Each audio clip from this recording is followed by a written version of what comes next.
नरोत्तम सेठ ने आज कहीं व्यस्त होने के कारण ईंट भट्टे पर फिर अपने बेटे को ही भेजा थे। बेटे का मन कभी भी भट्टा पर नहीं लगता था, जिसके कारण वह अक्सर ग्राहकों से उलझ जाता था, जबकि नरोत्तम सेठ चाहते थे कि अब वह अपना अधिक से अधिक समय भट्टा पर दे, जिससे वो अपने पुश्तैनी व्यवसाय में दक्ष हो सके। अभी उनका बेटा आकर अपने केबिन में बैठा ही था कि मुनीम आ गया। भैया जी, एक बुढ़ा फटी पुरानी पुर्जी लेकर आया है और 10,000 ईंट मांग रहा है।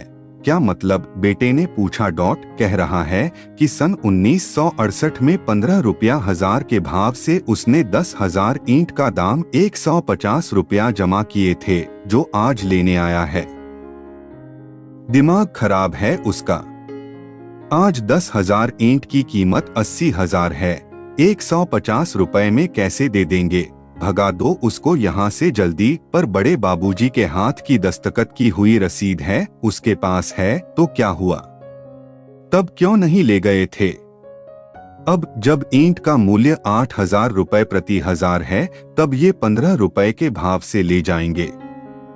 सेठ का लड़का अभी मुंशी और बुढ़े को डांट ही रहा था कि नरोत्तम सेठ स्वयं आ गए। देखा बेटा फिर आज किसी से उलझा हुआ है।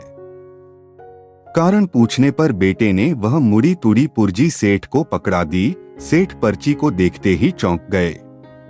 अब बुढ़े की तरफ ध्यान से देखा और पहचानते ही मुस्कुरा पड़े। धनीराम कहाँ गायब हो गए थे भाई पैसा जमा करके?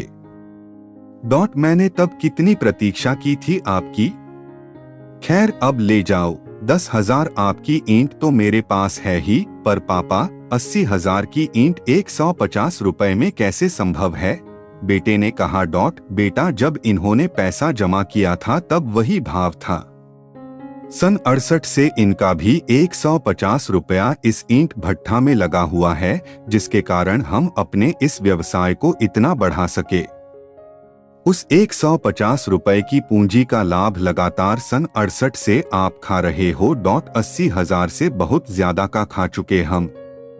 मेरे हाथ की रसीद लिए हैं, ये मुझे याद है। तब मैंने अपने पिताजी के साथ इस भट्ठा पर आना शुरू किया था।